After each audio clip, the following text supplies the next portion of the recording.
assalamu alaikum, que la paix soit sur vous. Dans une précédente vidéo, on a évoqué les propos de certains extrémistes de tous bords confondus qui tentent de faire croire que l'islam est opposé aux valeurs de la République. Donc, bien entendu, cette affirmation est fausse et nous nous étions arrêtés sur le principe de liberté. Et nous avions vu que la liberté est une valeur commune à l'islam et à la République. Donc pour cette deuxième vidéo, nous allons parler, bien sûr, après la liberté, de l'égalité. Et l'égalité entre les hommes, c'est un principe de base dans l'islam. L'islam nous apprend que certes, les hommes sont différents, mais ils sont égaux. Allah nous dit: ô hommes, nous vous avons créé d'un homme et d'une femme, et nous avons fait de vous des nations et des tribus pour que vous vous entreconnaissiez. Le plus noble d'entre vous auprès d'Allah est le plus pieux. Donc, Allah a créé des couleurs, des langues, des cultures, des traditions différentes qui vivent toutes ensemble sur terre. Et il n'y en a pas une qui va être meilleure que l'autre. Allah les a mis ensemble, ils partagent cette terre pour pouvoir se connaître, pour pouvoir apprendre les uns des autres. Et le seul qui puisse juger entre les hommes, c'est Dieu. Puisqu'il nous dit: le plus noble d'entre vous auprès d'Allah est le plus pieux. Donc, le seul critère qui puisse différencier les hommes, ce n'est pas la couleur de peau, ni la langue, ni l'appartenance ethnique, mais c'est le cœur. Et Allah est le seul qui connaît le contenu des cœurs. Le prophète sallallahu alayhi wa sallam nous dit également dans son sermon d'adieu: un arabe n'est point supérieur à un non-arabe, et un non-arabe n'est point supérieur à un arabe, et les blancs ne sont point supérieurs aux noirs, de même que les noirs ne sont point supérieurs aux blancs. Aucune personne n'est supérieure à une autre, si ce n'est en piété et en bonne action.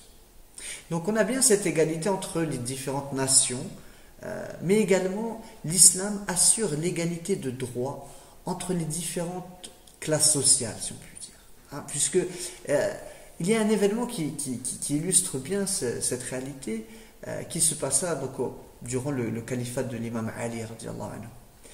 Un jour, donc l'imam Ali, qui était le calife des musulmans, le gouverneur, il est également le cousin du prophète sallallahu alayhi wa sallam, il était sur sa monture et son bouclier va tomber de sa monture.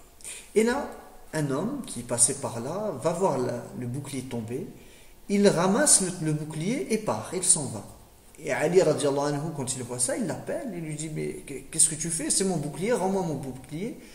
Et l'homme lui dit: de quoi tu parles? Ça c'est mon bouclier. Ali radiallahu anhu, il insiste. Et l'homme lui dit: écoute, puisque tu insistes, on va aller voir le juge. Et donc là, le juge va se retrouver avec Ali radiallahu anhu, le cousin du prophète sallallahu alayhi wa sallam, le mari de Fatima Zahra, et puis un simple citoyen, un homme qui est de confession juive, devant lui dans son bureau. Et le juge va donc commencer son interrogatoire. Il demande à chacune des parties de présenter ses arguments. Et donc l'imam Ali radiallahu anhu, il va donner sa version des faits. Et le juge lui demande: est-ce que tu as des témoins?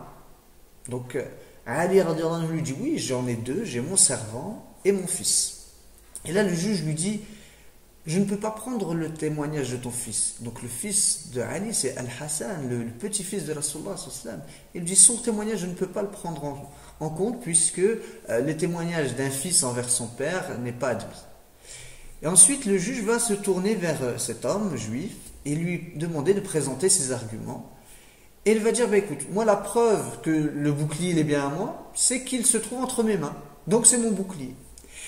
Et là, le juge ne va pas hésiter. Il va donner raison à un simple citoyen. Il va prendre le bouclier de Ali radiallahu anhu, le gouverneur, et le donner à cet homme. Peu importe son statut social, peu importe sa religion, ça n'a même pas compté dans le jugement. Car riches comme pauvres, gouverneurs comme gouvernés, musulmans comme non-musulmans sont égaux. Et ils ont le même droit à la justice, le même droit à l'équité. Donc l'islam reconnaît l'égalité entre les nations, l'égalité en droit. Maintenant, voyons l'égalité entre les sexes. Alors, tout d'abord, Allah nous dit dans le Coran: nous avons certes honoré les enfants d'Adam.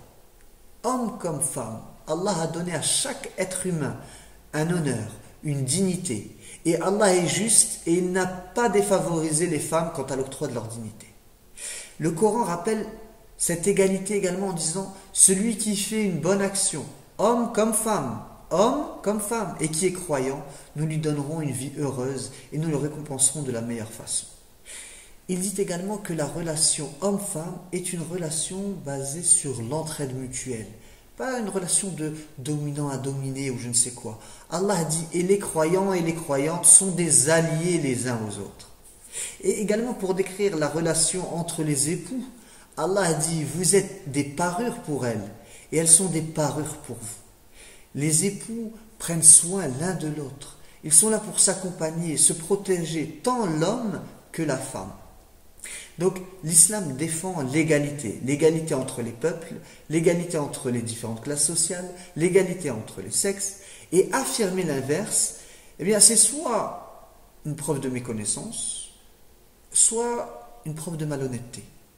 Et plus on s'attache à l'égalité, plus on s'attache à la réalité de l'islam, plus on s'écarte de l'égalité et plus on s'écarte de la réalité de l'islam.